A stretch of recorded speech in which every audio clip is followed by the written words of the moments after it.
My name is Jeppe. I'm here with my fiance from Copenhagen originally. Moved here permanently September last year. Been working with insurance companies for almost 20 years now. So still doing that, and now from here.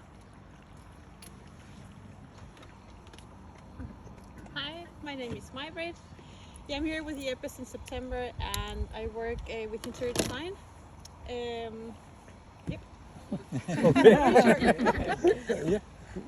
Yep. I guess. I'm not a guest. You're not a guest. Can you see my pin? I'm actually a guest. What are the fines for not bringing the pin? €5. Start somewhere else. Fines? Okay, my name is Søren. I have lived here in Spain for 7 years now. I have the best real estate agency here on the coast, together with Alan. And I sometimes come here as a guest with Alan, and I join all the parties. Hi, my name is Hannah. I've been here for a month, right? I think so. Hopefully stay longer. Fingers crossed. And hopefully I'm going to join Rotary today. Oh, you're sick of me. Yeah. Yeah. I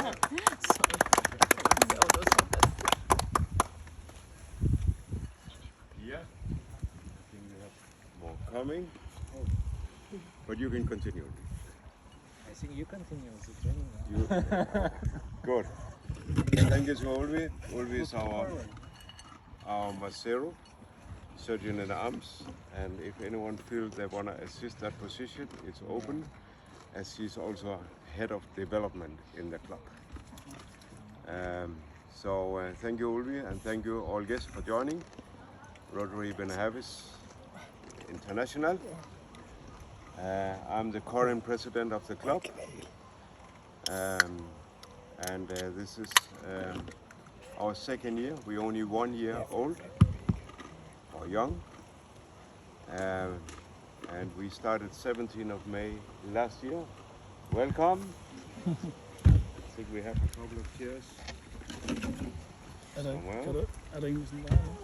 Yes. Hello everybody, good evening. Hello, good evening. Jo, de sidder lige i solen, så. Ja. Welcome. Shall I sit here? You can sit together with. We have You can sit more with guests. me. This Kim is Danish. The one in black is Danish. Ah, okay. Half Danish, half, and his wife didn't come, so anyway. We okay, Michael? Yeah, you're right. You get the high table.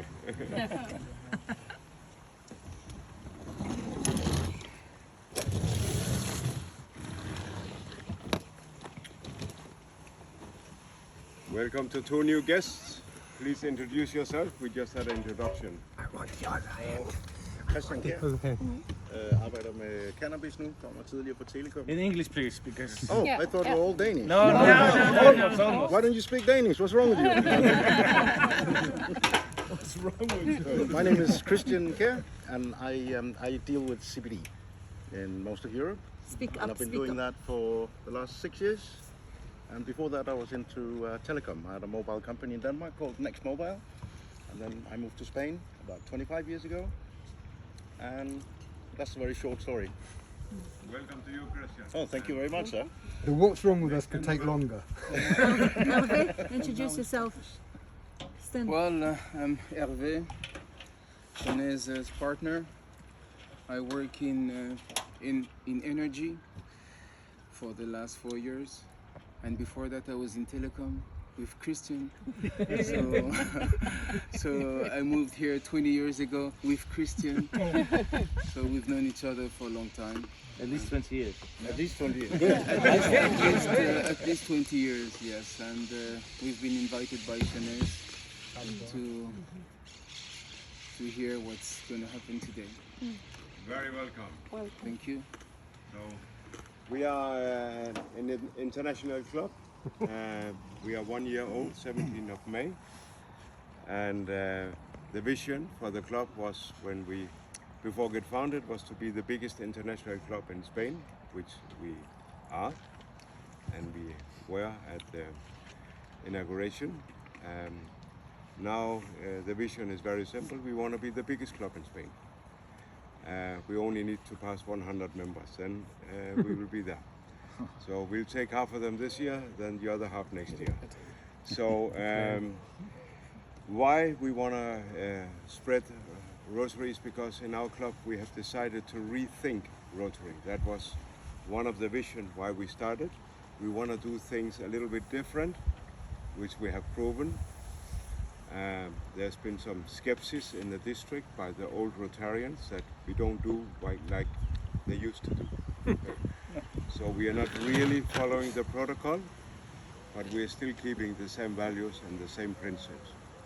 We decided to have much more fun, better parties, and not all these boring speeches that we see in some of the big galas or whatever. So we had a gala some weeks ago with 190 people in Villa Padena, and there was few speakers, and then we were all dancing on the table. And that's how we want it. We want to bring in a new generation of Rotarians. We want to bring in couples. Most of the clubs you are not welcome as a couple.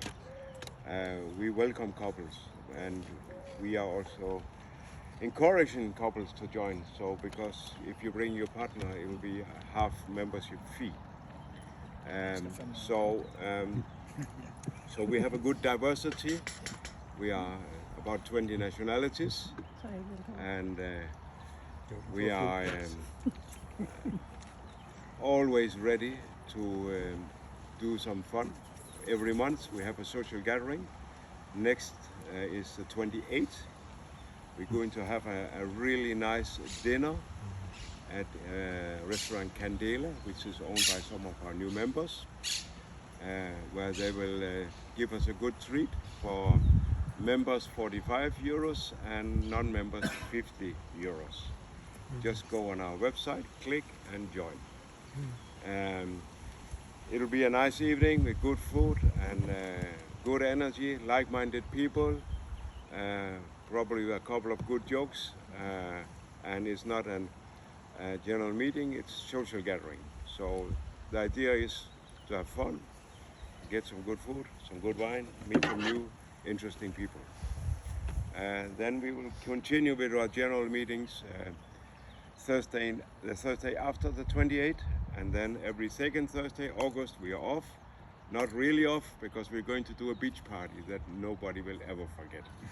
We have a famous beach party where we were 150 people last time, where we will rock the beach in San Pedro with the big barbecues. So it'll be super fun.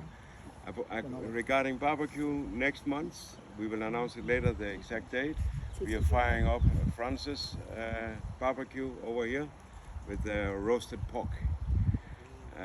We can put another barbecue for those who do not eat pork, like my wife. But this is a very traditional Danish thing, where we actually roast it with beer to get it more crispy and tasty.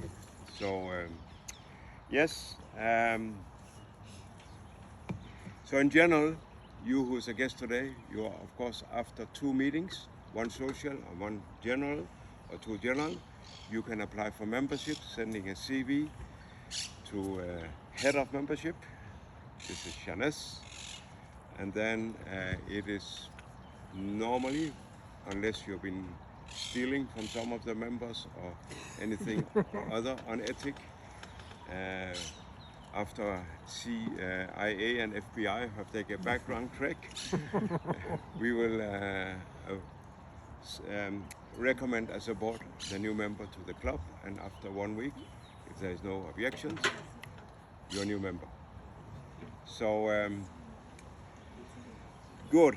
Rotary International is founded in 1904 by Paul Harris, and we are in about 200 countries, 1.34 million members. So if you want something in common with the Pope and King Charles and a lot of presidents, then you can be a member on Rotary, because they are also members. Rotary is also the co-founder of United Nations, and have a permanent seat as one of the only in United Nations. So feel welcome and join Rotary and meet a lot of like-minded people. So when this is said, the topic for tonight is on me. A little bit of my history, but for 33 years ago, I stopped 34 years ago. I stopped as a commercial sailor.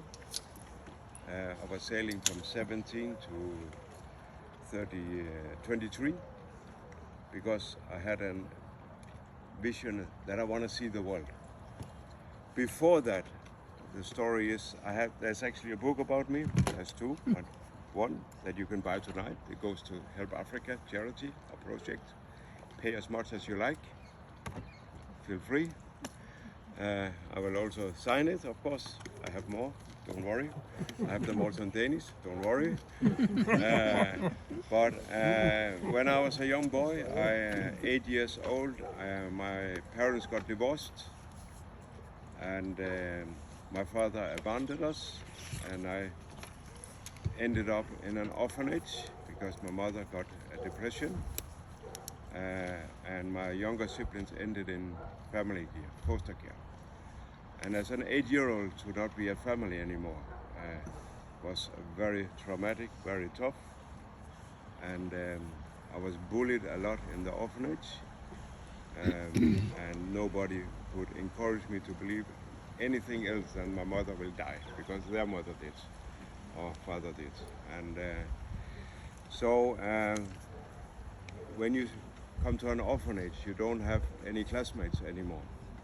It was 1,000 meters from our school, but nobody, when I knocked the doors, opened for Kim, because now he's in this orphanage. And there was no parents who want to be associated by having their kids playing with someone who's in an orphanage. So that was the first time I really feel like no one. And this is, until this day, my mission is to tell the world that all children has a right to be someone. Which is one of the cornerstones in my charity organization in Uganda. So, but I told all the kids, don't worry for me, because I dreamt about being a professional footballer. Because professional footballer, they make a lot of money. So I told them, don't worry for me, I will become a millionaire. I will have a bigger house than the orphanage.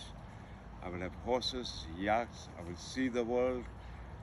I will be taking photos, I will make autographs, so my confidence was still intact, and if they bullied me, I just fight it with them. And that was not, of course, really nice, but that was how an 8-year-old reacted in my body that time. So they bullied me, you know, when you sit at the dining room, they take the chair, sit down, Mr. Billionaire, and take it away, you fall down, everyone was laughing. So that laugh encouraged me later on a lot. It came to a point where I was sitting in the window, always looking for my mother, because I knew someday she will come back and we'll be a family. I really, really believe that. And the teachers, they try to encourage me to focus in my school and homework and go and play with the others, but I was just sitting there waiting for her in the window, looking out. One day she came, and I was so happy, and I told everyone, I told you. And I was crying, it was one of my biggest moments. I never ever will forget that scenario when she came with my younger sisters and brother, and we became a family again. Until she got sick again. Then I was sent back. Now I knew she will come, so I was just sitting there longer. And a day again she came, we became a family. I was now 9 years old. They were still bullying me. I was still telling them about my future, that they should not worry for me. And then my mother got sick again. I told the authorities, don't worry, I'm 9 years old now. I can take care of my 7-year-old sister and my 2-year-old brother. I can give them food, I can cook, I can make their bed, I can get them up, and because I didn't want us to be split again. But of course, a 9-year-old was not accepted to do that responsibility, so back again. The good story is that my mother remarried a fantastic husband, who I, until this day, call my father, because he has earned the title father. I still have a relation because I can forgive. I will recommend everyone to forgive. It's such a big relief. It doesn't mean forget. That's another story. There's a minus in the book, and that's his problem. So him I call by name. But my mother and father were married 43 years, and until she died some years ago. So we became a family, and we all ended up well.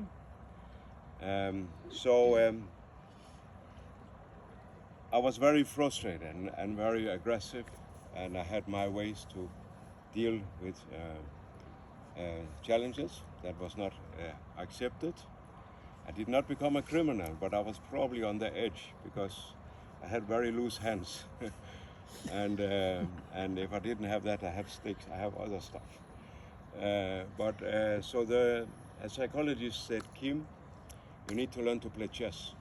Because if you learn to play chess, you can put your aggressions on the chessboard.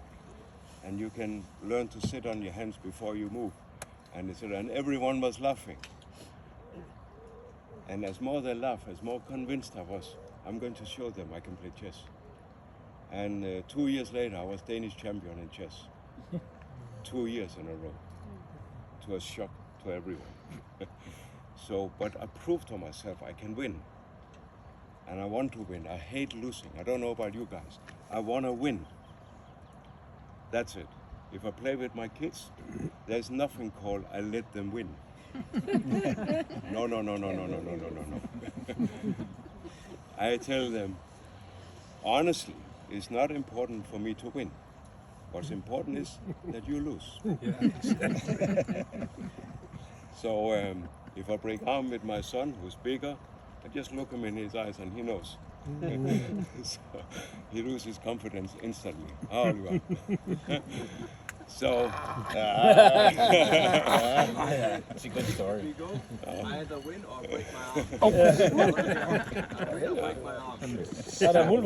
So my confidence is intact from that years. So what I did, 17 years old, I decided not to be a professor. I decided to go on a cargo ship as a young man on board and to see the world. So at least I could take that part. The problem was that at the end of the month there was not enough salary. So there was something missing in my plan. I also said I want a limousine. I had all these dreams, but it didn't match with my income. And I had a big challenge with someone who have to rule me or tell me what to do. My mathematics teacher said it very clear when I left the school. Kim, there's two things will happen for you in your future. You'll be a criminal or you'll be a millionaire. There's nothing in the middle. He was right. I'm still not a criminal, at least.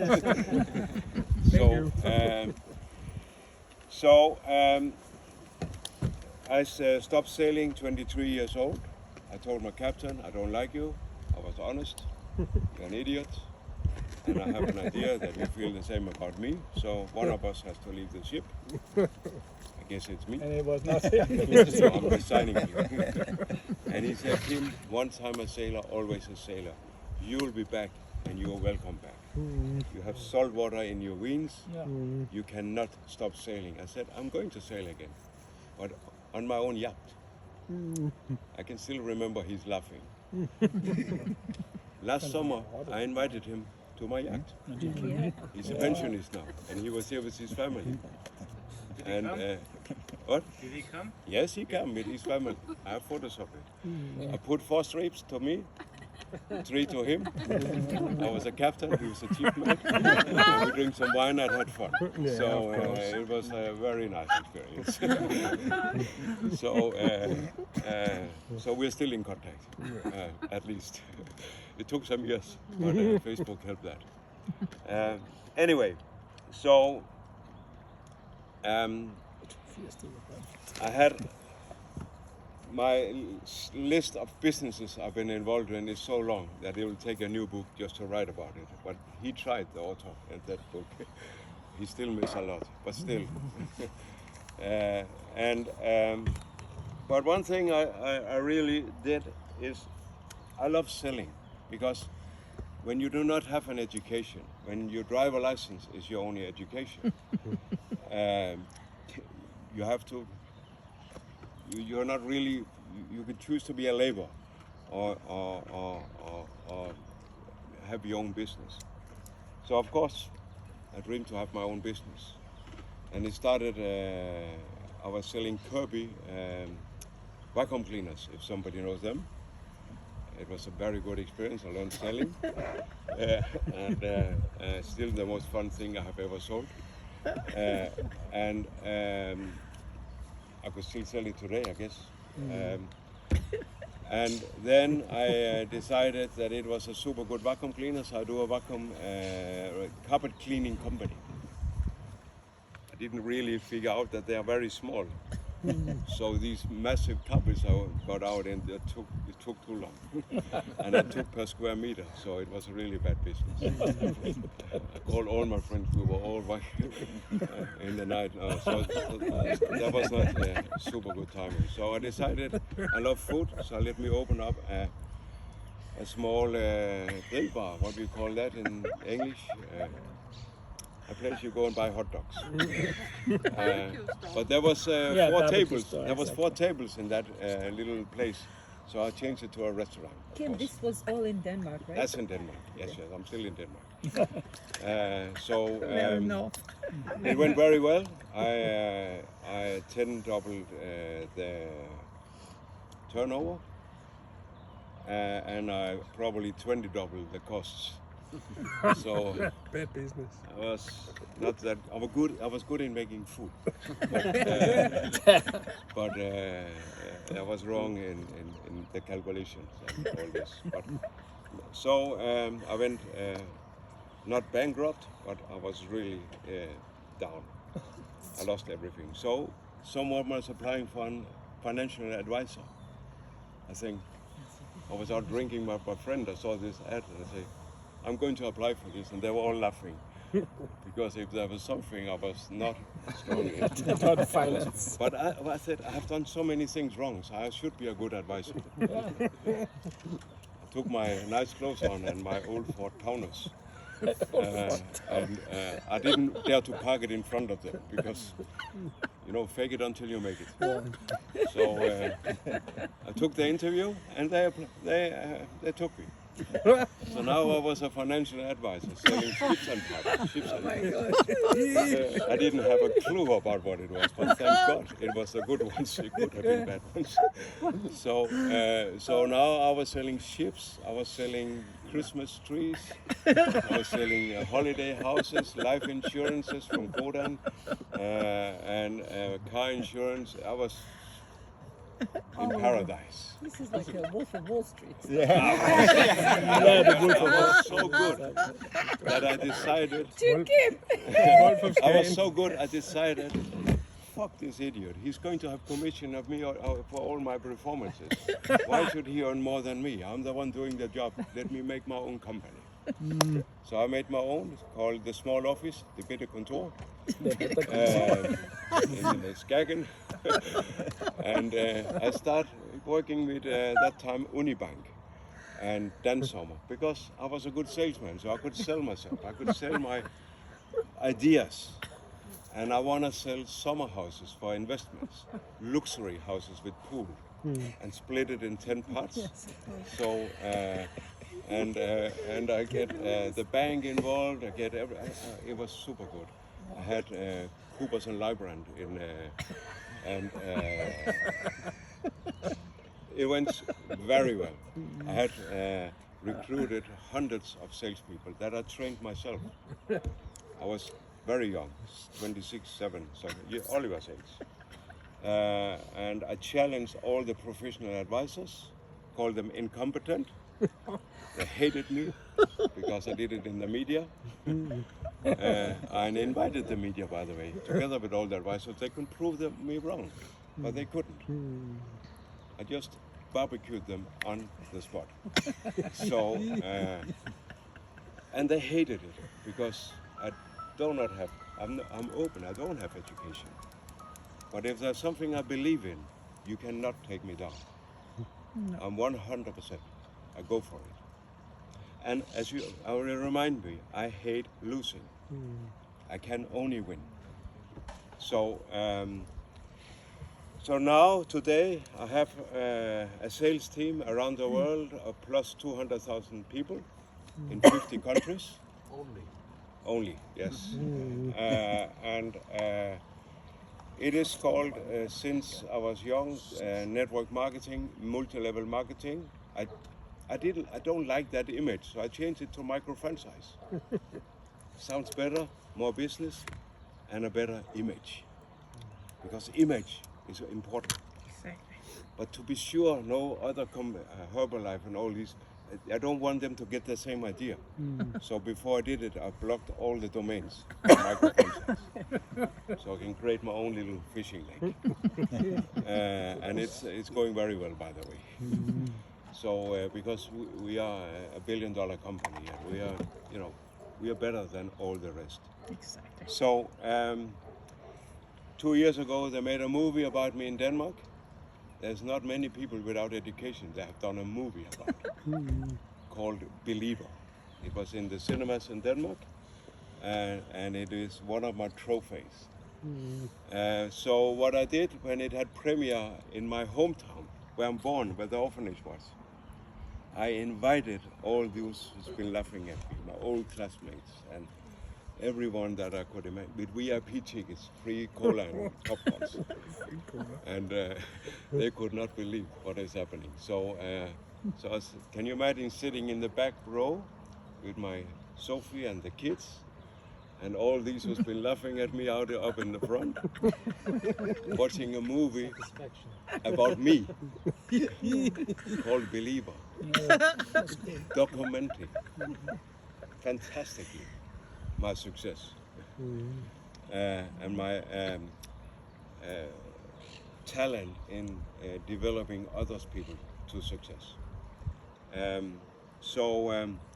They done a book about, actually I wrote one book myself. This was very fun because Edith Moldelet, who know her, she's what you call business psychologist.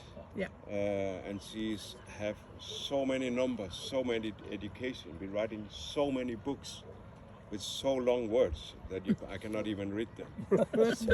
And she told me, Kim, let's make a book together. I said, are you joking? I've not even done my homework in school. How in the world do you want me to write a book? So, but you said you can win, you can do everything. You are, said, are you too stupid to write a book? I said, hey. Now remember that just, of course I can write a book. So we decided, because we want to analyze how I do. So we call it create your own success with network marketing. So we decided one chapter I write, one chapter she write, one chapter I write, because she analyzed each chapter. But the problem is she wanted deadlines. This is called homework in my that's good. So we had some complications. He was married with E.C. Feugel, who's unfortunately not here. He's before tax minister in Denmark, and a very funny guy because he want to sell all the books without invoices. But I said to Edith, listen, your words are too long. Yeah, and your language is terrible. He said, you're talking like a seaman. I said, I'm a seaman, sorry. So we decided that she make her smaller, because I said we cannot make a book that I cannot read. If people ask me, "Did you read your book?" I have to say no, because I cannot read this. And she's still laughing at this, by the way. But so we find a place in the middle, so at least I could read it. It took me, I don't know, maybe 2 years to read it. This one took me only 1 year to read, because there's a lot of photos. So I'm paper allergic. I cannot read. Paper allergy. I can go to motivation talks. I get reading. I don't know. Maybe it's trauma. I'm not sure. So, so what I really love is selling. There's probably, if I trust it, there's probably nothing I cannot sell. I'm super good in recruiting, because this is what I've been doing naturally. Seeing I can see the potential in other people, and I can help them see their own potential. Because I feel when I see someone with a good potential, I can get so frustrated. Yeah. Why can you not see it? Exactly. You're so talented. Yeah. You have so much potential. You have so much power. Why are you looking down when you're talking to me? Where is your confidence? Where is your self-esteem?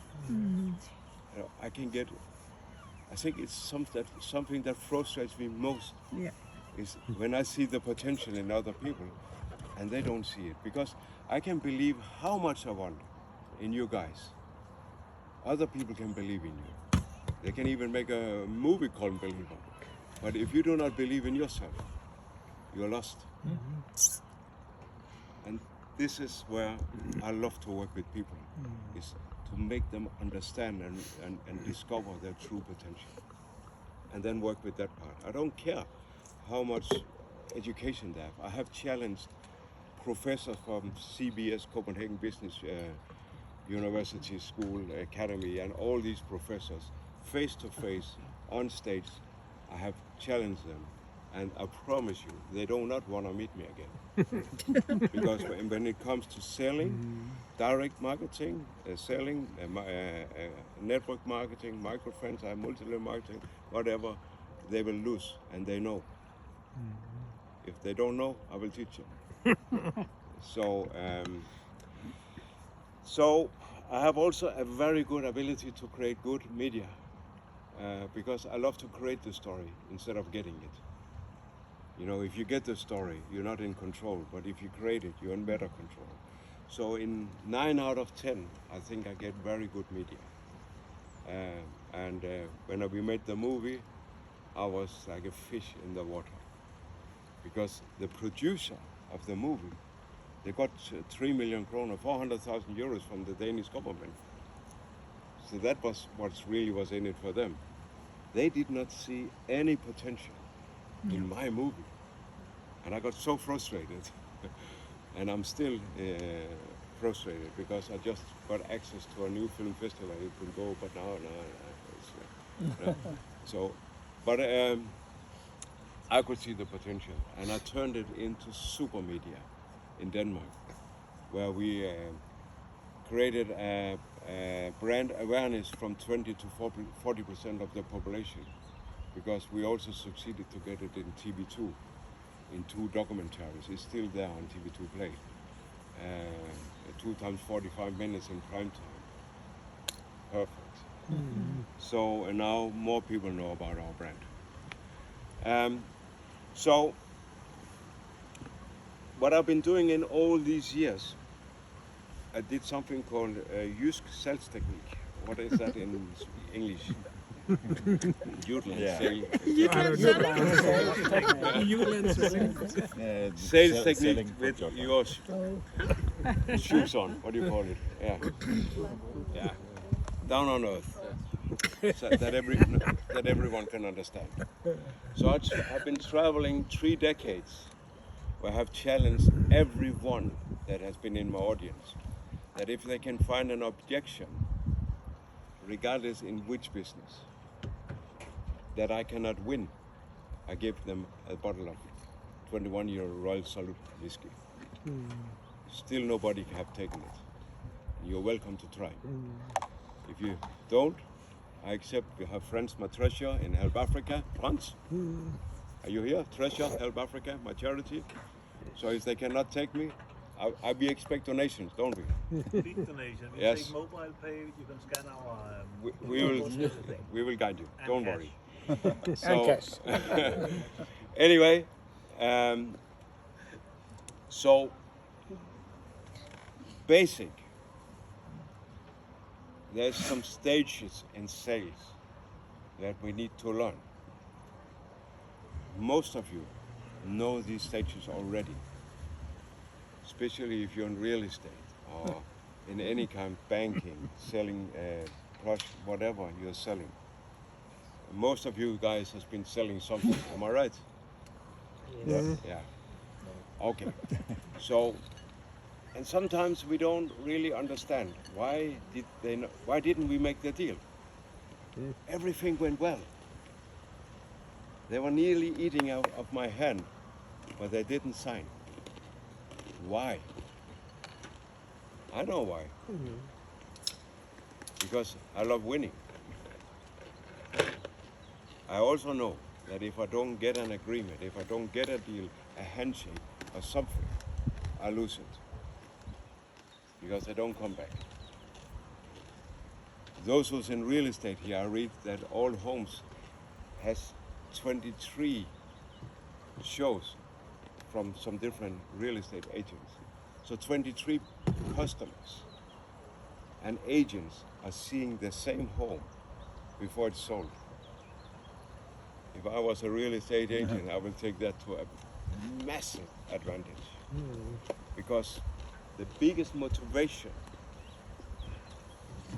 that people have is the fear of losing. Exactly. So if you can make them fear to lose the deal, you have them.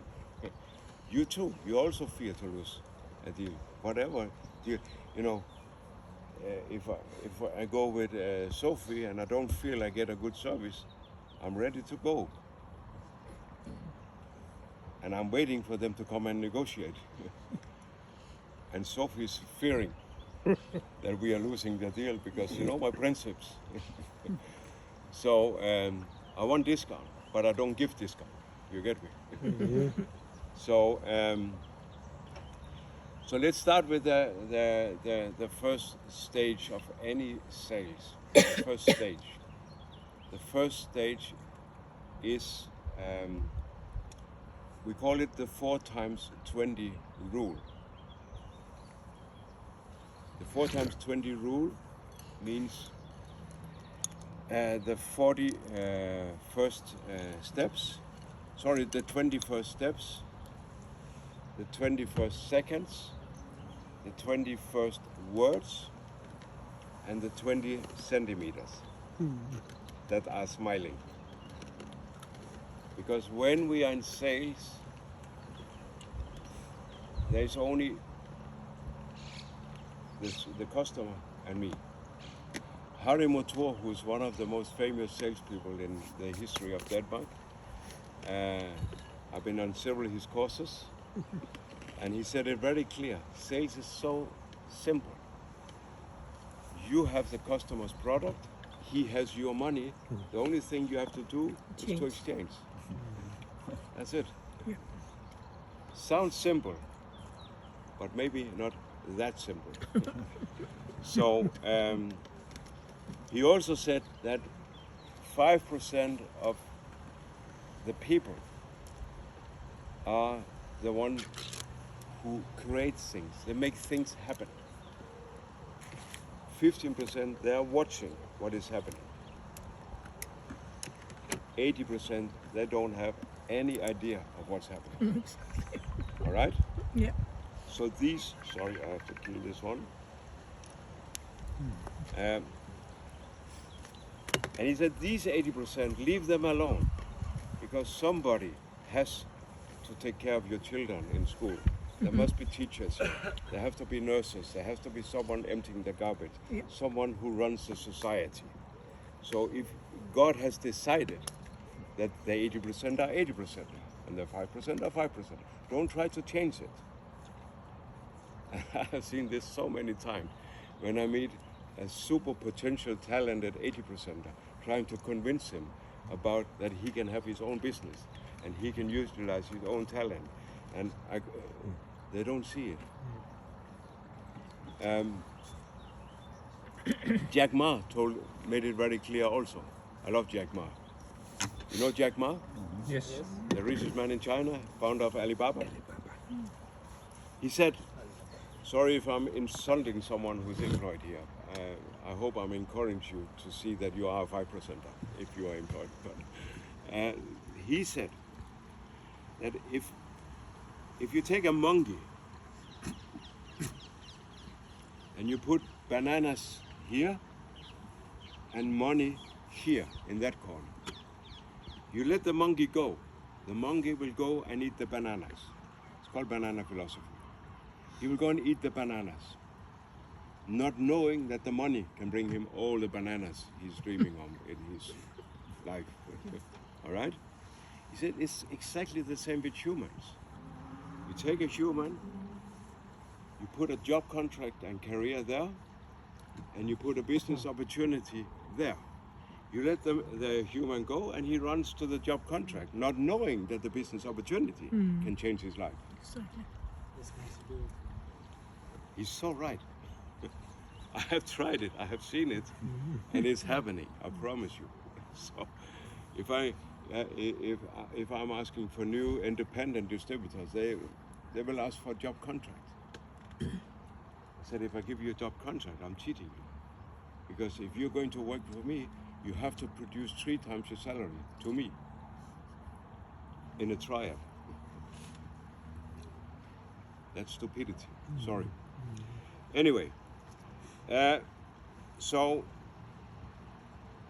the 4 times 20 rule, within these 4 times 20, you have decided if you like this person or not. Can you imagine? This is how fast other people will judge you, if they like you or not. I have a feeling about him. I feel I don't like him. I don't like her. So this is how fast. So of course, as a salesman, businessman, I need to make sure that the 4 times 20 is on my side. All right? So Yes. no gym clothes, or you have to be net and nice and put your smile on. You know, I have this Botox smile. I can put it like this. I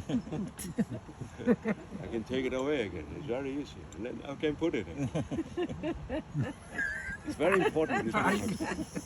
He's good. Eh? Yeah. No. It's Oh my true. gosh.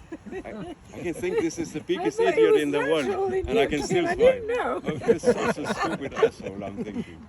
And I'm still smiling. Are you getting me? Because when I smile, I can control the conversation. I'm on top of the communication. Because I don't care at all what you think about me. So that's one of the biggest prisons in life. It's the fear of what other people think about you. Who cares a shit about how people think about me? It's not my problem. This is an 80%. That's his problem. That's why he's emptying my garbage and he's not living in my house. And you understand me? I don't care. I can get shitstorms, or I have not tried it yet, but I still not care. Because people who knows me, they know who I am. More important, I know who I am. I know where I'm going. They don't. One more good sentence is, it doesn't matter how fast you're running if you do not know where you're going. All right? So if you have decided to go north, you have decided not to go east, west, and south, you stay north. Because nobody follows people who runs in circles. Who will follow anyone who runs in circles? Nobody. Nobody.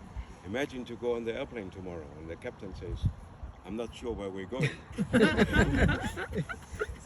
I'm the first one up.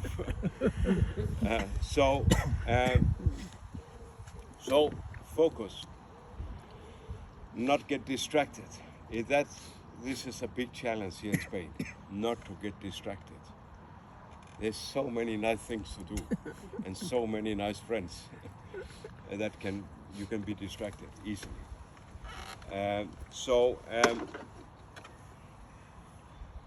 When you go north, it gets cold, it gets warm, it gets up and it gets down, it gets windy, it gets rainy, but you have to keep on moving. Keep on pushing the rock. Keep on pushing. And then you will find out, little by little, people will follow. Because people follow leaders. If you don't show leadership, then you run in circles. Nobody follows you. If you just start follow this leader, follow this leader, follow this leader, you are ending up in circles. I see it with some of my leaders. They start reading books. Sorry for you who read books. Every time they read a book, they have a new philosophy. Can we buy a book? They run in a new direction. Now we need to wear a tie because I was with Randy Gates and he said, they get confused. It's good. I love books, by the way. If I listen to them, not reading. But this is more Jim Rohn. It's more Anthony Robbins. It's more something that feeds me. Zig Ziglar, etc. I love that kind. Anyway, so it's very important that you stay focused.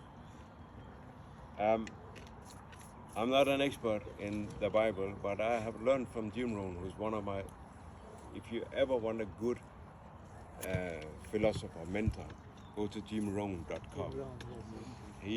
I've been in 2 seminars with him, 93 and 4, if I remember correct, or 94, 5. We were 31,000 in one, 42,000 in another, listening to Jim Rohn. That was cool. He's good.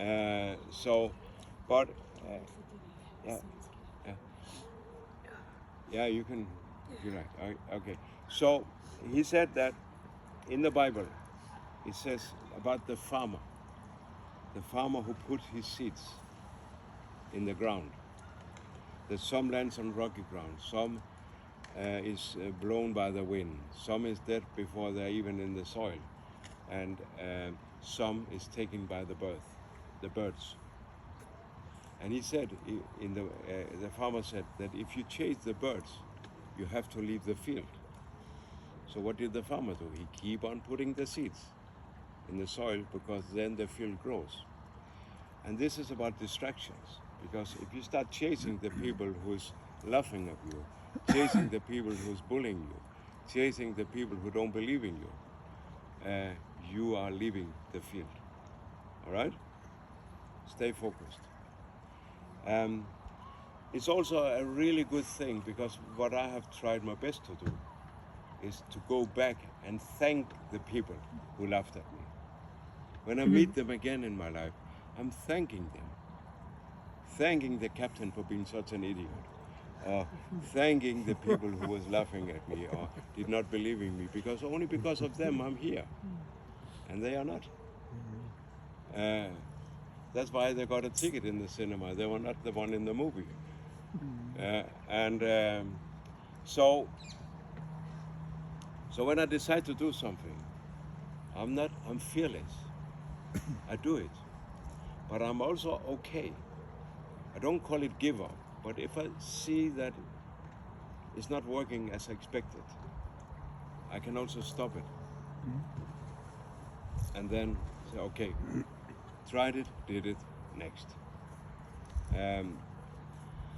So if we take talking about being rich in how much money you have lost and spent, I'm probably super rich. Because I'm not afraid of trying out things. But what I have always done is stay focused on my forever living business, because that feeds me, that brings me the money I can lose in other projects. Of course, I kept some on the side, and I have some little here and there, but still, I cannot die and have ideas that I did not test. And if you ask Oliver, he will say, Dad, he has popcorn. It's like a microwave. He's popping popcorns. Every time. I could retire, that's the truth. I could do that many years ago because I'm paid royalty on what I have created, so I could. But this one can never retire. It is not going to happen. I told Sophie, because she said, what happens when you die? You know, when we have these deep discussions, what are we going to write on your tombstone? I said, you're going to write finally retired. Because that's the day I retire. I will probably, before some of my last breath, my wife can probably tell you, I will probably try to recruit the doctor or sell some products to the nurse. My guess, if I'm conscious. So, or telling about her potential and some motivation, something, I guess. So we talk about focus. We talk about, of course, having an idea, having a plan, about selling the 4x20, how to get the first impression good. Because when you've done your first impression, then you can start with the social stage. Because now, after the first impression, the first 4x20, you have to be good friends with your new client. Because if you work good on your social stage to get friends as fast as possible, doesn't matter how long time it takes. If you don't get friends, if you don't feel, now we are good friends, you can forget everything about selling. If you don't like you don't buy. All right? I can get so frustrated when I go in the restaurants or try to get a mechanic or a service or something, and they are not even calling me back. They are not replying me. They have siestas. They stop 3 o'clock or something. You can call me 3 o'clock in the night if I pick and you want to make business with me. I'm ready. I'm a hunter. I'm aggressive. I'm hungry. If I'm wounded, I'm even more hungry. And I can never ever stop hunt.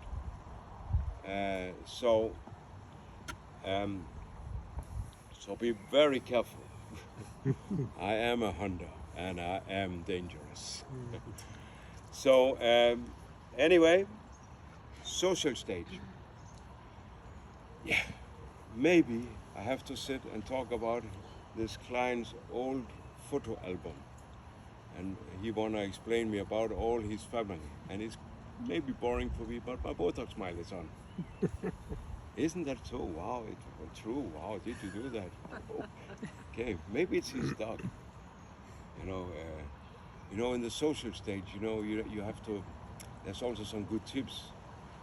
You have to, in the part of getting friends, you have to say something nice about his house or his car, or his dog, or his clothes, or her clothes, or her bag, or something.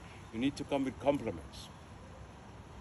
Real compliments, because you have to explain why you're making a compliment. I cannot say to Peter, wow, you have a really nice watch, can you borrow me 10 euro? Are you getting me? It doesn't really work. I have to say it's nice because it's match. I can see it's the same like his short. You love watches. What is the name of the watch? I have no idea about watches, but we can talk about his watch for hours, as long as I know I'm selling him something. All right? So maybe... as long as you're not trying to sell a watch or what. I can sell water. So anyway, so I had an experience once where I came out in some farmer in Denmark, up in the North Denmark. And he had this little beef dog. Really aggressive, picking geese, whatever. I have no idea about dogs. But so... No, I know if I get friends with the dog, I get friends with him. Yeah. So and I bend down and say, hey, what's the name of? And then it bites me into my finger. I could nearly take it up and something. The down there I was nearly killing, and Wow, your dog is really, it protects you a lot, I can see. They say, hey, Fito, don't do that, you're scum. And I said, no, it's okay, it's just a little blood, it's nothing, don't worry. But I see that it really loves you and it really protects you. You must be very proud of your dog. Yes, I am. Good. I come in and I see a lot of trophies. Good, I can talk. No, are you Olympic champion or something? I can see no, it's a Fito, It's it's outstanding, the weight, and we've been training a lot, and he's been winning a lot of trophies. Tell me about it, I say. All right, and he starts telling, as longer the social states is, the shorter the sales is, all right? The shorter you do the social states, the longer the sales is going to be. That's how it works. All right? So don't forget about the social states. Be friends. Also, while he's talking, remember, you have to listen. 2 ears, 1 mouth. Listen. Because you get a lot of information that you can use in your sales. Now remember, what I'm teaching you here, you can call it manipulation. It's okay. But manipulation is a part of the sale. Just as long as we use the technique positive, that we have a good product, we have something we believe in, that we trust in. Yeah. Because you can also use these techniques in a wrong thing. You can also use it in your marriage, in your partnership. That's why it's always good to train when both are here, because sooner we will talk about objections. So you do. Now he will say, oh, it was about this real estate you were talking about. You were going to sell my house, or you had this aloe vera, or tell me about it. Because now he starts thinking, wow, time is running, and we've been talking a lot about me now. There's people also with a very big ego who talks a lot. You meet them also, am I right? They talk a lot, they do nothing. I call them alligators, a very small brain and a big mouth. But they could also say, they can talk about me, I did, and they talk a lot about themselves. This kind of personality. Yes. And then at some point, I think we have talked enough about me now. Yes, let's talk about you. How do you like me?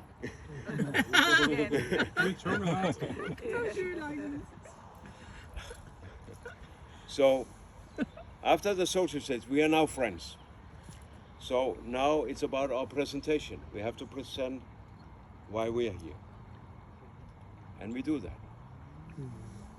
So we talk about the product. I'm going to recruit someone or sell something. And if it's in a group, there will always be someone who try to destroy your sales. There will always be someone. It can be, if it's a family you're trying to sell a house, there will always be one of them who is with that little angry face and who is negative, who try to be more smart than the others. I call her Raya killing. What is that? Shrimp woman. Difficult to do. Shrimp bitch. So I will not even get a chance in my presentation before she has some negative questions, an objection. She will say, this aloe you're trying to talk about, does it even contain aloe? Okay? So she tried to get me in defense. As I'm a winner and I'm a hunter, the only defense I make if I'm attacking. You cannot put me in the corner. Yes, if there's a plan behind it. Remember, I'm a Danish champion in chess. I can be defensive, but then I have a plan. Okay, so when you get these objections, we call it objections, don't we in English? In many, yeah? First technique is to ignore it. all right? Because I knew already when we were presenting ourselves, she was not smiling at me. I knew that later on I will hear from her or him. So, now I keep on presenting my product. Now she's thinking, did he hear me? Did he not? All right?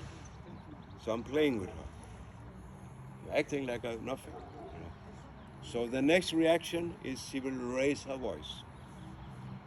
Already now I'm in control. So she raised her voice, she said, I ask you,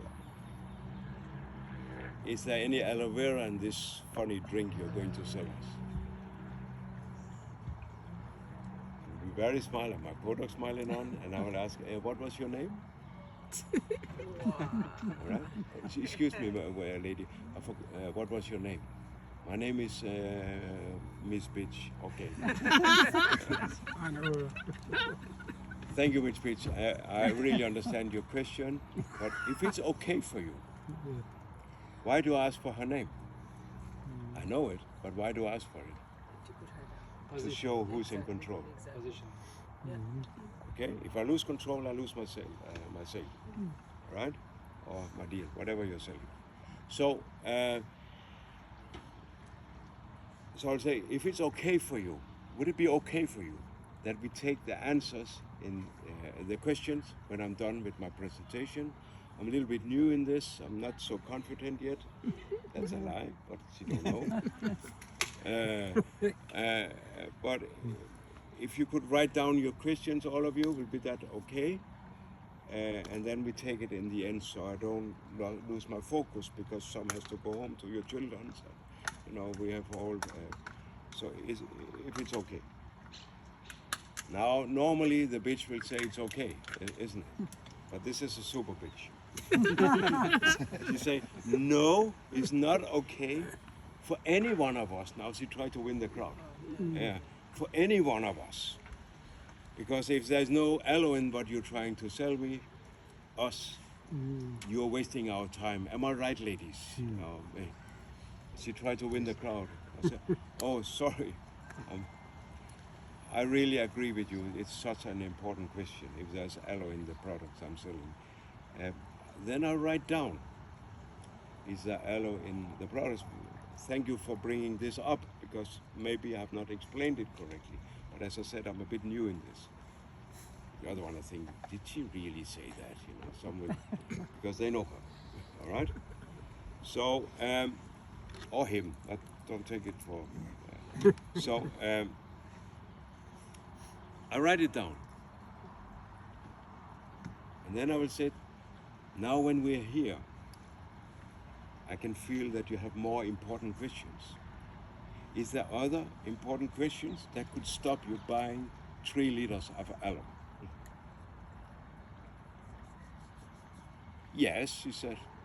It's probably not legal. Not legal. Very important. Thank you for bringing that up. Besides, it's not legal that I'm a half criminal. I'm sorry if you get that expression, because I'm a father of 5.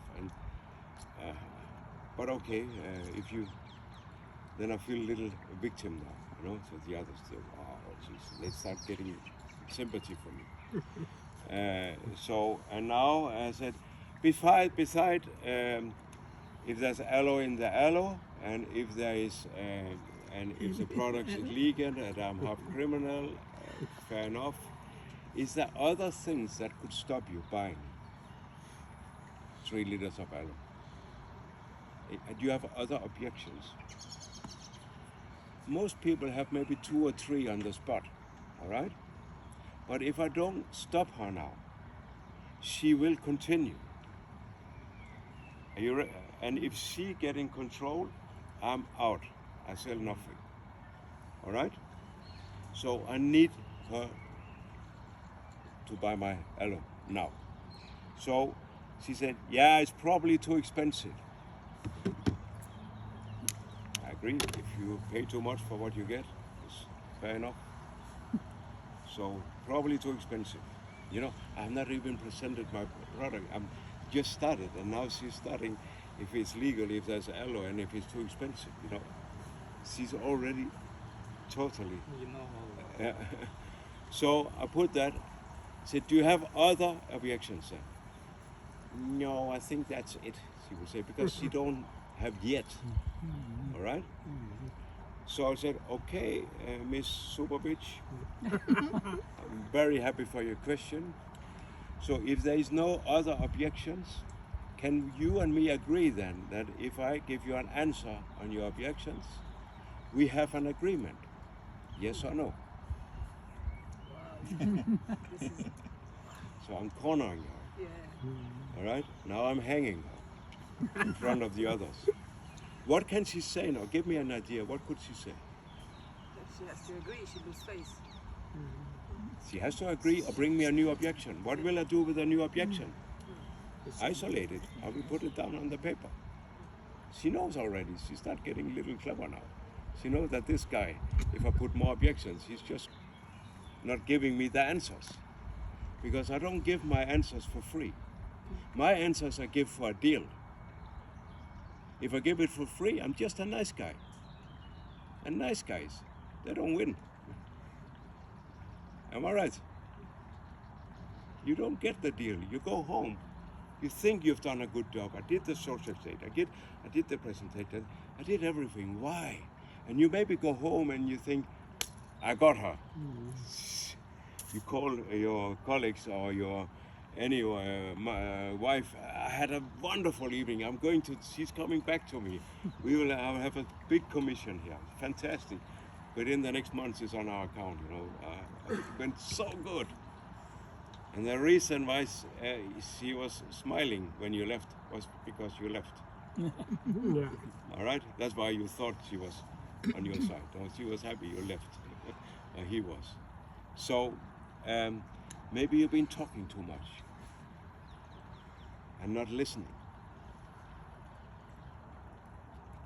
Or you didn't close her objections, because if you cannot isolate these objections, you cannot get the signature. You need to have an agreement. She don't have to sign, but you can have an agreement that she's going to sign with a handshake. Say, I need to talk to my lawyer. That could be an objection. I need to talk to my husband. I need to talk to my wife. I need to talk to my uncle. I need to talk to my advisor. I cannot win that. Am I right? I need to accept. So there's two ways to handle it. All right? One is, can we agree that when you've been talking with your bank, that the money is, you can get the mortgage or the loan, that we have an agreement that you will buy from me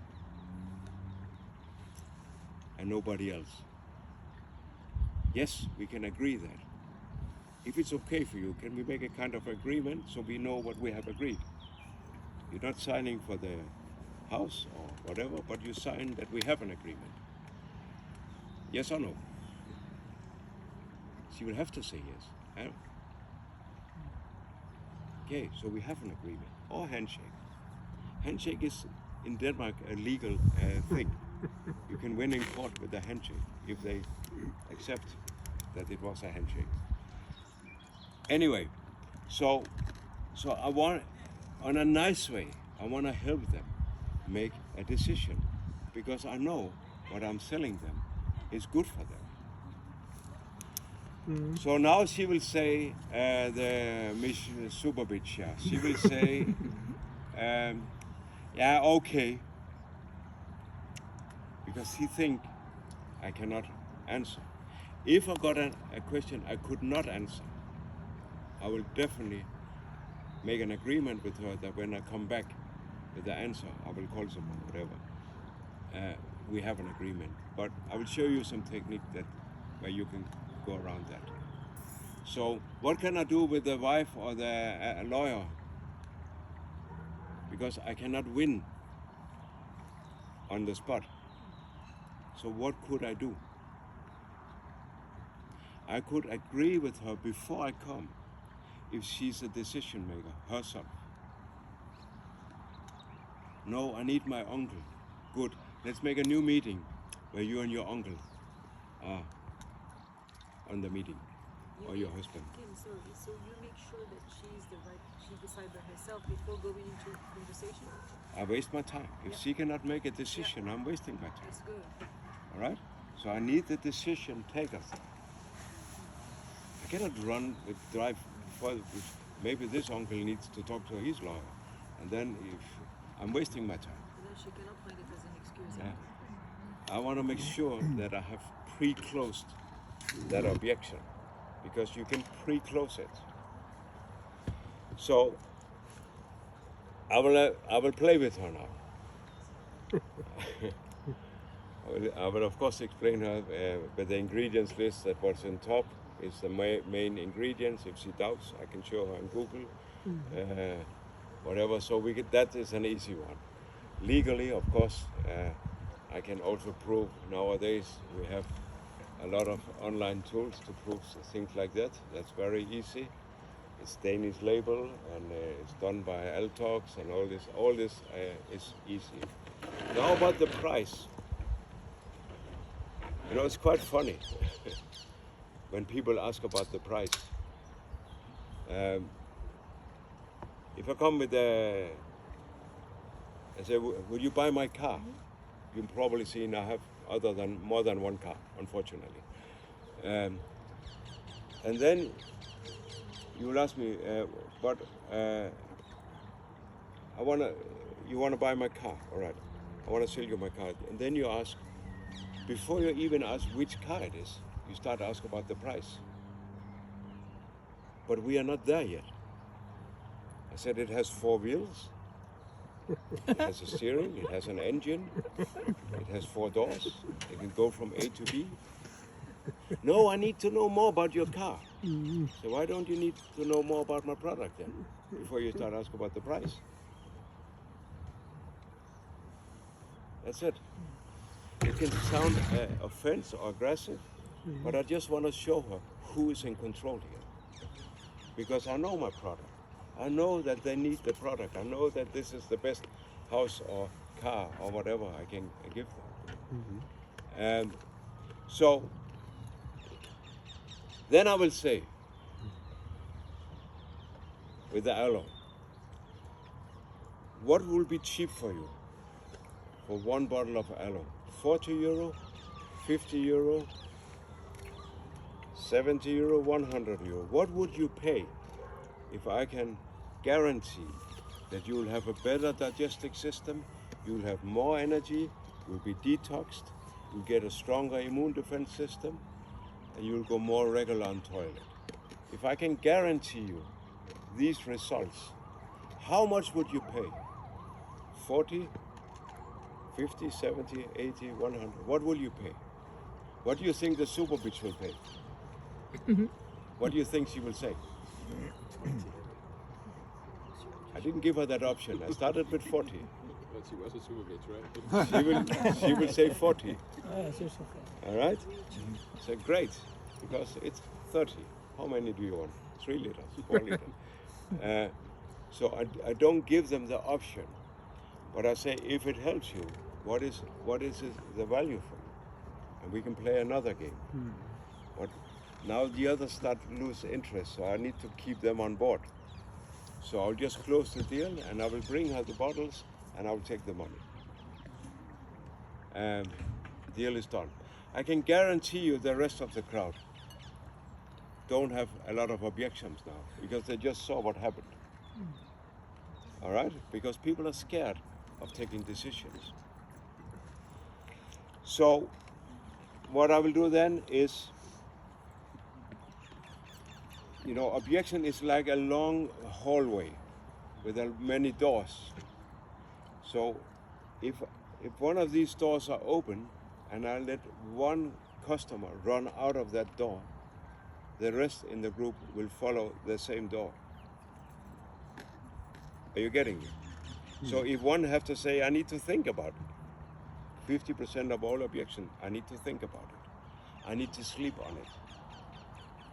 Did someone hear that before? If I accept that, what do you think the others in the crowd will say?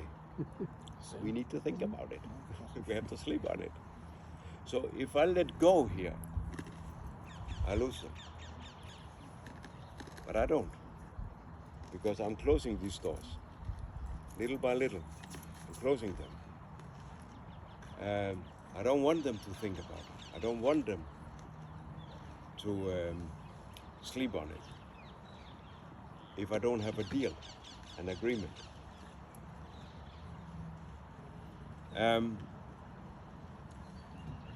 So what could I do with people?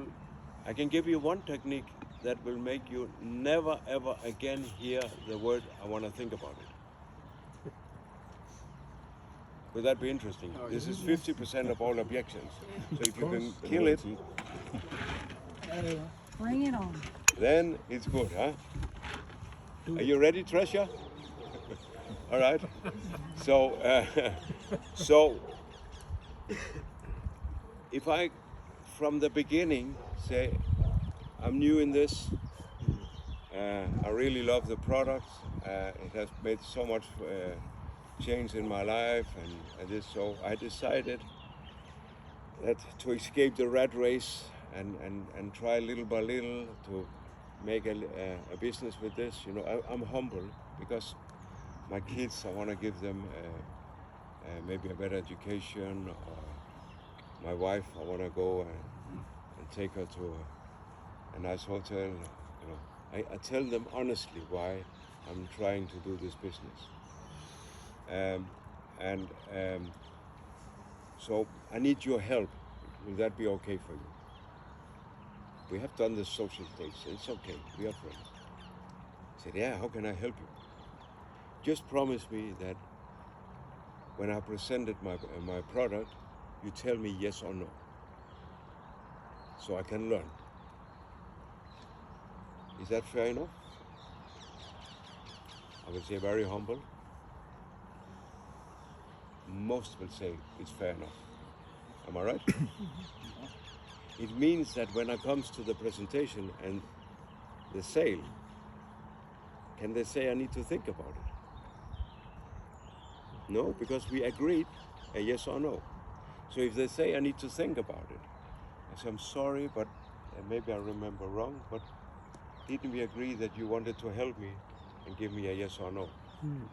Oh yes, I'm sorry, it's okay. I need to think about it. Right? Then I get an objection, all right? Because that's an objection, but it's not a part of our agreement. If they give me no, it's good. Then I can ask them why.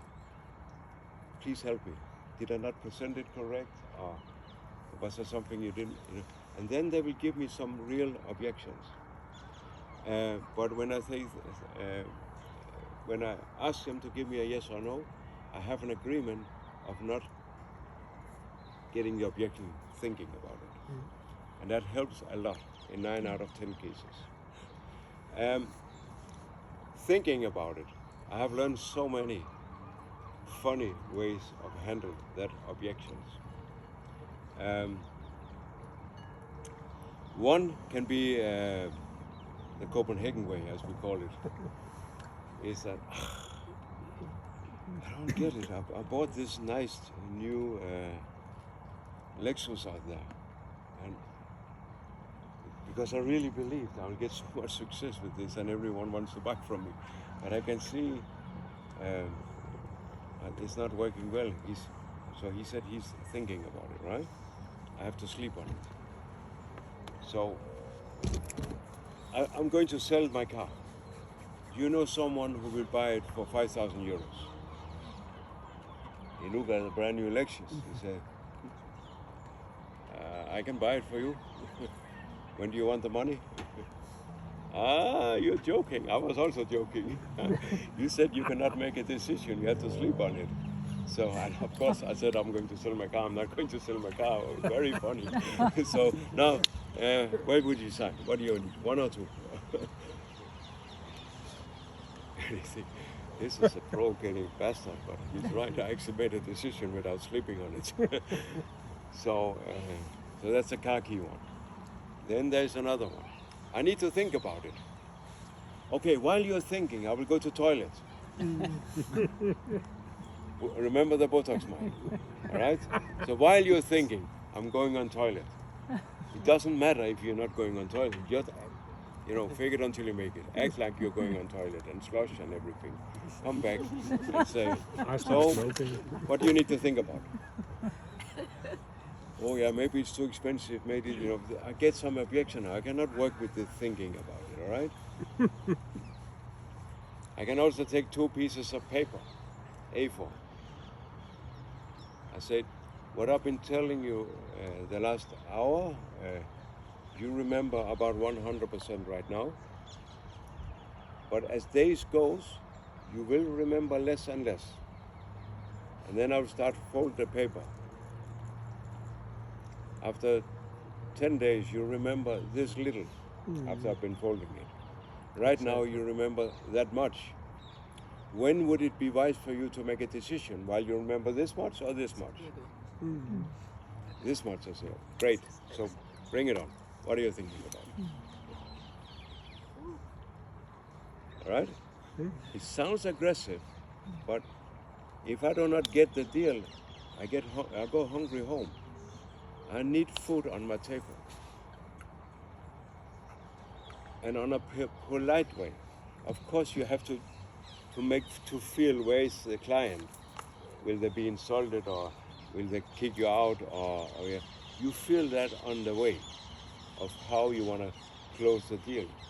Because if you cannot isolate and close the objections, you will go hungry home. You will lose the sale. Kim, I have a question. You always say that... Louder. Sorry. My question, I'm not into sales, I'm learning every day from you. Every day.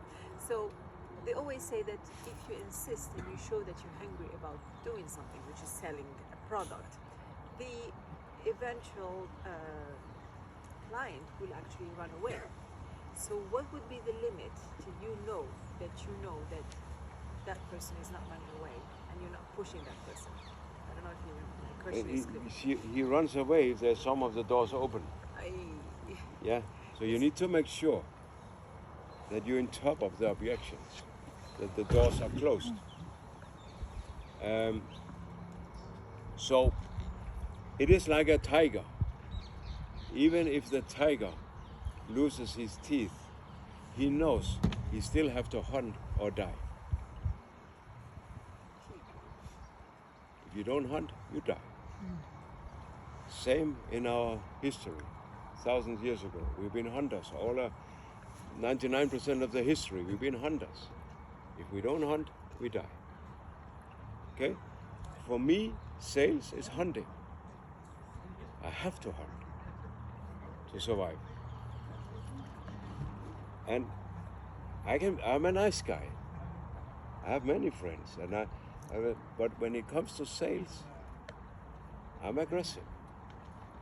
Because I believe in myself, I believe in my product, I believe that you can take an advantage of it. I believe this is good for you. If not, I could not look in your eyes. I can never sell something I don't believe in. I'm blessed the last 26 years I've been selling aloe vera. Fantastic. I have not been disappointed even one day. I can be disappointed in other people. That's another story. I can be disappointed on myself, another story, but never about the product. It works. It's free. It's amazing. So, yep. I have a question. Yes, an objection. Yes. How many houses did you look at before you bought this one?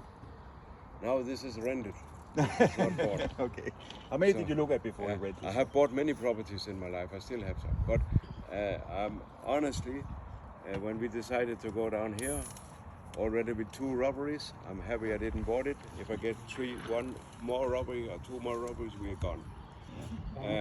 If I had a neighbor that was pissing me off, I feel more free when I rent. We have a rent to buy agreement. That's okay. But I'm 58. This price of house will take me 50 years when I mortgage, yeah. I can give you a lot of arguments, but it took, I can tell you what happened. We shortlisted 10 houses. That was just under the pandemic. There was houses for rent. Now there is not, but that time. So I shortlisted 10. Son was with me in one of my son around. He was showing me one. That's how I get Son to know. He was showing me one of the houses. We saw this as the first house, but he didn't want to negotiate, the landlord. And I was confident enough. Sophie was crying. We could actually sign. I said, I need some kind of negotiation. So we went away. There was already someone else looking. But we went away and we started to look at others. Then the agent called me, oh, the landlord liked you. So he will go down 500. Is that fair enough? He will take half of the garden. Now we're talking. I said, Sophie, we're going back. And we signed. That's 4 years ago. So, that's a takeaway. That's also an important thing, because the fear of losing, you need to learn about takeaway. If I run after the dog to catch the ball, I can never ever catch it. Am I right? But if I turn my back and I walk away, the dog will come with the ball. And I can take it. Same in sales. The fear of losing is the biggest motivation, but you have to be brave enough to risk the deal to win it. So you have to risk the deal to win it. Is that in answer enough? Yeah, that's fine. Thank you. Good. Anyone who has an objection, they will try. I'll think about it. Yes. I'll go and pee while. So you're interested in cars? 5,000. 5,000. So you can make a decision while. No, I have to pee first. All right. So after peeing, we have an agreement that you can make a decision. Am I right? Yeah, but this is a big decision. All right. So you're afraid of big decisions. Yeah. So you cannot take big decisions. But a car for 5,000 is not a big decision. No. So what is a big decision? All big decisions I leave over to my wife. Okay. Can we agree that when we meet your wife next time, you're ready to make a decision if she's okay? Yes. Okay. This one, I would already have stopped before we met. I will make sure your wife is here. Yeah. Because I'm wasting my time. How can I drive anywhere and waste my time and I cannot make a decision? I don't meet people who cannot take decisions. It's a waste of time, just a warning. So, other objections? Good. What if I say I'm just not interested at the moment? Interested? What? Can you please tell me what did you not find interesting? If I can find something that interests you, do we then have an agreement? No. Because I have more than one. I have more than 160 products. Yeah. So, which one of the products are you not interested in? It's just I feel that I don't need it right now. Right now, so you might even need it later. Maybe later. Can we have an agreement that when you need it later, you will call me? Maybe. I'll think about it. I'll think about it. While you're thinking, I go toilet. You know, I've done a very bad job if she's not interested, because I would feel that already in the beginning. If she's looking away and she's not, if I cannot communicate, you understand, you feel it. And then I will think to myself, why did I make that meeting? Because I could ask from the beginning, well, if I'm going to show you this property or this car, whatever, would you be interested? You're getting me? I pre-close it. Because why should I meet anyone who's not interested? No way. All right? So I will know from before we make the meeting. Can you make a decision? Are you at all interested in buying a house or buying? No, I'm not interested in buying a house. So, okay, what are we meeting about then? I need to ask my husband. Okay, let's bring your husband in here. So if he's interested, you'll be interested. Yes or no? Yeah. great. We have an agreement. I cannot work without agreements. So you can pre-close or you can isolate and close. The master closers, they always win. Yeah. Because we have confidence enough to know that we are here to win. I can give you many stories about that, but time is running, sorry. I just want to finish up with success, because what is success? What is success? Is it a nice house, a nice car, good friends, good health, healthy kids? All of them. Right, be kids? What anything. is it? Yeah, but give me the definition. It's a feeling, everything. Yeah. Yeah? Peace in your mind. Peace in your mind, yeah? Yeah. My conclusion is, many years ago, that success is to live exactly the life I want to live. Exactly. Nothing else. I could be a philanthropist and stay in Uganda in the slum and be happy, or Buyiga Island or whatever. It's not, you cannot put the materialism on. You can say that money is not everything, but that's the biggest lie you can ever tell yourself, because it's not true. Yes, you cannot buy love, you cannot buy good health, you cannot buy friends, I agree on that. But money is freedom. And for me, freedom is everything. And if I need money to create my freedom, then money is everything. Am I right? It's like oxygen, next to oxygen. After oxygen, you need money. I don't say you get happier with money. We have seen many successful rich people hanging themselves or whatever, you know. It's not, but living the life you want to live. I can give you 3 keys to a happy life that I have promised the one who gave me that I will pass on. One key, because he said to me that he got it from one of the most famous psychologists in US. That Who's cold? You see. he said that if I learned about these 3 keys earlier, I would have been jobless as a psychologist my entire life. So how can we make psychologists jobless? By being happy. Am I right? All right?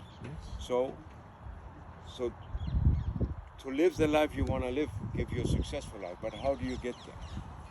3 simple keys that I give to my children and I give to everyone I meet. Sincerely, because I want to give you something that can change your life. So the first key is always to surround yourself with good relations. I can honestly tell you in Rotary, we are surrounded with only good relations. When you pass my gate, I decide who passed my gate. I decide who I want to talk to. I'm a free man. I don't have to speak to people that give me an angry face. Or I just smile and I keep on. All right? Because I want my kids to be surrounded with good relations. Don't you want your kids to be with good relations around them? I think every parent wants their children to have good relations. Yes or no? Yes. So how about us? Because they do what we do. So if you're arguing with your neighbor or your boss, or you're angry, you're depressed or whatever, what do? They copy you. 100%. If you start scream or raise your voice, they do the same. If you're aggressive, they're aggressive. In our house, we have a very simple rule: we are not allowed to raise our voice. It doesn't mean that we are silent or whatever. Just talk about it. If the kids are naughty, I just give them a special look. Even Oliver will get scared. So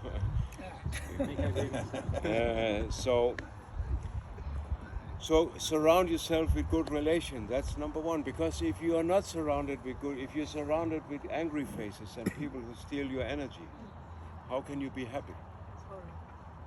So you decide if you want to be happy. You need to deal with it.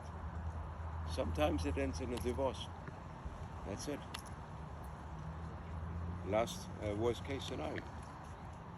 or you have to move, or you need to deal with it, or you fire your captain or your boss, or you need to deal with it. Key number 2, love what you do. Love what you do.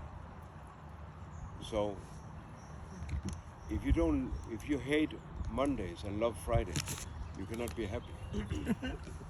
All right? Love what you do. Because if you love what? Live like it's Friday every day. It's next. It's coming next. Wait a minute. All right? So enjoy what you do. If you are a plumber and you don't like to be a plumber, you want to be a sexologist, like Franz, become a sexologist. All right? Don't be afraid of changes. Because if you do, Jim Rohn said that, if you do what you always did, you get what you always got. That's it.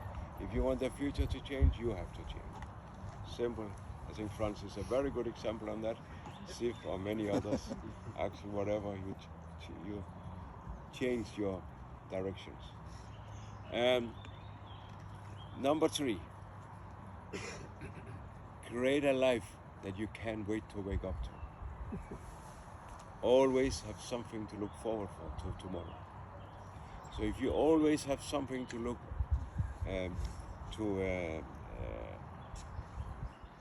get excited about tomorrow, to look forward to tomorrow, you will go to sleep with a smile and you will wake up with a smile.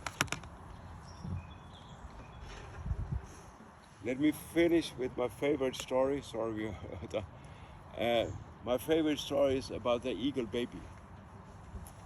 In Norway,